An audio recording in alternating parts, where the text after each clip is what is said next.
I'm not going out yet. Still dark. Staying in.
Cold outside, -8 Celsius, which is not cold in the middle of the winter, but it's cold for November.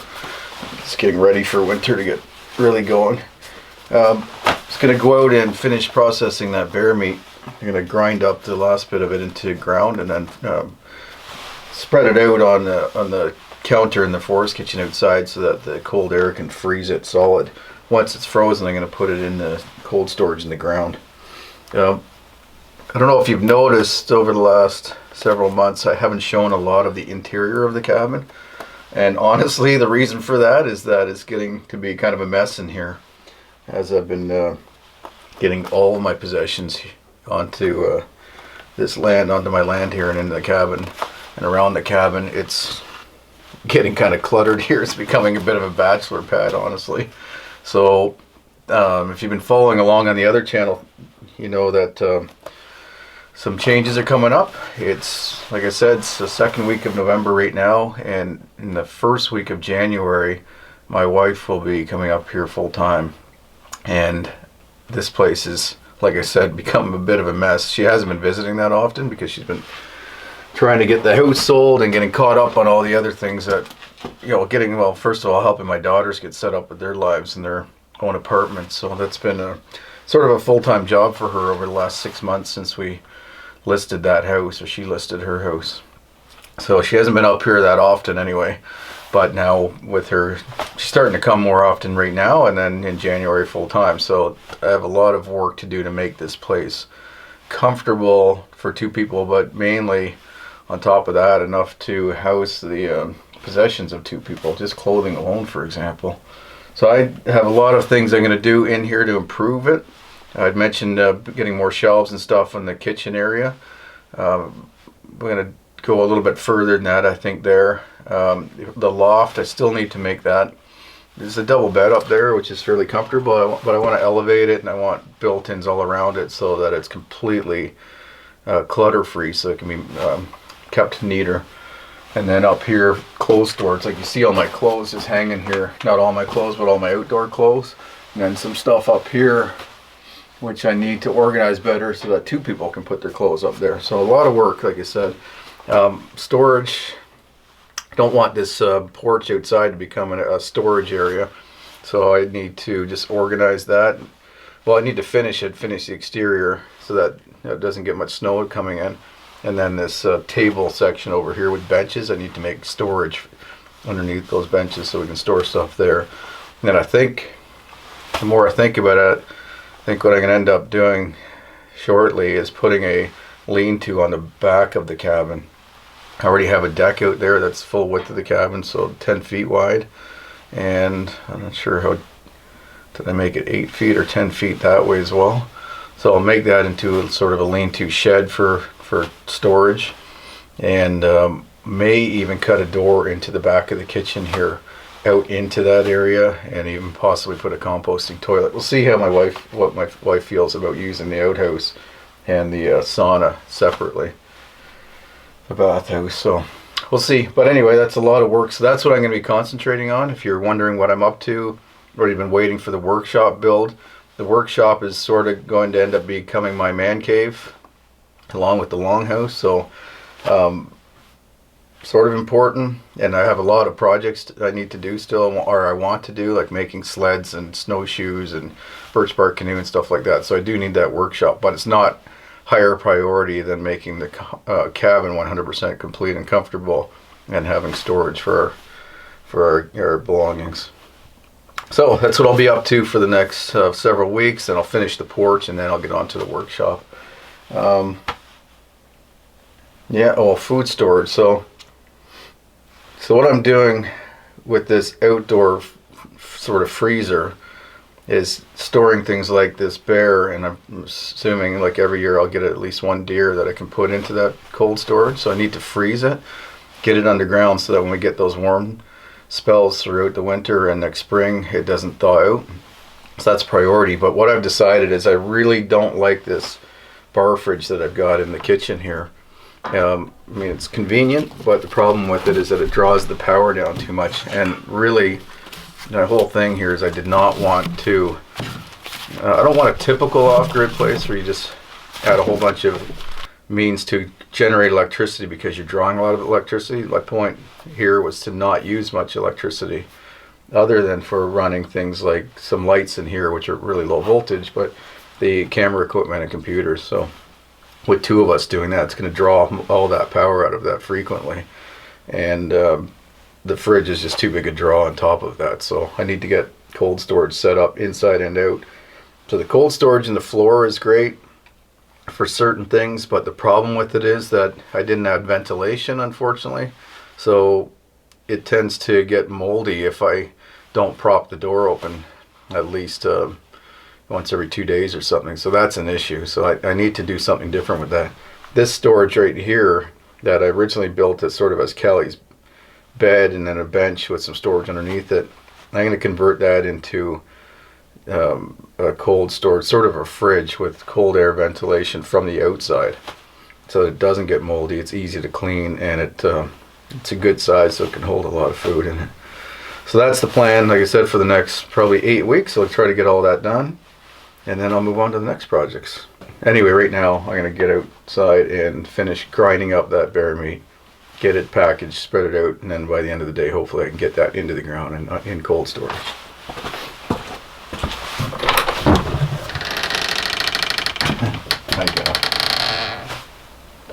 Oh, it's getting windy and cold.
think I'm gonna wrap it up, this video anyway, not the day. I have a lot of work to do still, but wrap the video up and switch gears here. That's as far as I'm gonna take that for all of today. Actually, we have another couple of days of cold weather, so I've got it kind of situated the way I want to. What I'll do now though, I'm gonna shift that all over onto the snow, like the tarp, the garbage can, and the straw. Flip that over onto other ground so that now the cold can get to that ground where I have that straw piled, and it'll start freezing the ground. So what happens typically at this time of year, if we get quite a bit of snow early, like we did last year, that ends up insulating the ground, and the ground doesn't freeze as deep, which is fine. I mean, it creates difficult snowmobile conditions and walking conditions on marshes and stuff because it's so soft and warm underneath that you end up breaking through. So ideal winters when we get cold first, then snow on top of that, nice hard surface, and snow on top so you're not sinking through it. So anyway, what happens is when I move the snow and the straw out of the way, we have bare ground. The cold weather, especially at night over the next few days, will freeze that top layer of the ground. And then I'll put everything back in place. I think I'm going to cut the straw bales open, the top two, so that I can spread loose straw over top of everything, and then flip the tarp back over top of that and let snow accumulate on it. Now that's going to be something I get into probably. I eat meat almost every day, so if I don't harvest something that I can leave out, or the weather conditions aren't favorable to leave something out of that storage, like if we get warm weather in other words, then I'll be getting into that thing every day or two. So got to make sure it's accessible and it doesn't pack down with snow too tightly. So I think that's going to work. I don't expect that it would have worked too far into next spring, but I don't think I'll have any meat left in it by then anyway. So yeah, so it shouldn't be an issue, because the other thing is that there's not proper drainage there yet either. So water, as the snow melts in the spring or we get heavy rains, all that's going to kind of collect in that little low area. I did make a trough so that I can leave for the most part, but it's still going to kind of flow down and want to get through that tarp into the straw. So that's not the long-term solution. What I'm planning on doing to it is I'll build up, well, I'm going to dig it down as far as I can. This is bedrock up here where the cabin is, which is why I put it here and why I was able to put the cabin essentially right on the ground, because it's good drainage and not directly in contact with straight soil, organic soil. So that I'm not sure. I'll keep digging. I'm not sure exactly where I'm going to hit rock and what, or rocks of the size that I can't move. I think I have a deep enough spot by the looks of it. I'll get that down level. I'm going to build walls out of stone or wood, maybe insulate those with straw, and put a waterproof layer of straw. Well, if I'm using mortar for the stone, I'll just mortar the outside, and then I'll create some kind of drainage trench like clay tiles, French tile around the thing, so the water can go down and past the thing and down to the stream. And then I'll mound all the dirt on top of that, including up on the roof, so that I have a really super insulated structure. I don't think I said earlier that's entrance is facing north. That's the north side of the cabin, and I have conifers here, so the sun never actually hits that spot. So that's why I chose it. So it should be perfect. And even in the winter or summer, when I open that door up, the because it's facing north, it'll never have sun beating in on there. Now the purpose of that building, it's an underground cellar. I don't know, I've never had luck, and even when I was doing some little bit of farming, I never had luck storing anything in underground cellars. I know you just have to build them absolutely right. I've never had that, and I've never had the right weather conditions or the proper things to store. So anyway, point being is that I don't know how much I'll actually ever grow that I'll be storing as far as plant material, like food, or like squash or whatever. So I think mainly what I'll end up doing next year is just doing a lot of canning and dehydrating, and not trying to store vegetables. So this thing will mainly be an ice house, and what that will do is allow me to use the two storage, well, I call them ice boxes. So the fridge I'm going to get rid of. I'm going to build another ice box there. I have the ice box or the cold storage in the floor, and then Callie's bench there I'm going to, that she's never uses to sleep on anyway, I'm I'm going to make that a refrigerator, or an ice box. So with ventilation to the outside. So that ice house is going to store all the ice that I'll use all summer long in the ice boxes in the cabin, and it'll keep meat frozen in there all summer long too, if I build it right and insulate it right. And it's not just going to be the insulation on the outside of the cellar itself, but inside everything will get stored in sawdust. I don't think I'll continue to use straw because it's a better bedding material for like mice and stuff, which I don't want to give them. Sawdust, and I have lots of cedar sawdust, which works well. I can insulate the ice blocks and they'll should stay pretty well completely frozen all winter long, or all summer long, or most of the summer at least. And obviously I have lots of ice that I can collect. So that's the plan. I think it's a good plan. We'll see. I'll show you that meat storage box all winter long as I use it, of course. So I don't expect to have any failures, but anyway, I think it'll be interesting to see, depending on how this winter goes, how many warm spells we get and how effective that is. Alright, so that's it for this video. I'm going to, like I said earlier in the video, I'm going to get in, start doing some interior finishes. And when I'm done that, I'll give you a full cabin tour, everything right down to everything, all the finer details, as well as the overall loft setting and everything. So, and then the porch here as well. So that's it. I'm gonna get back to work. So thanks for watching. Really appreciate it, and I look forward to seeing you back at the cabin next time. Take care.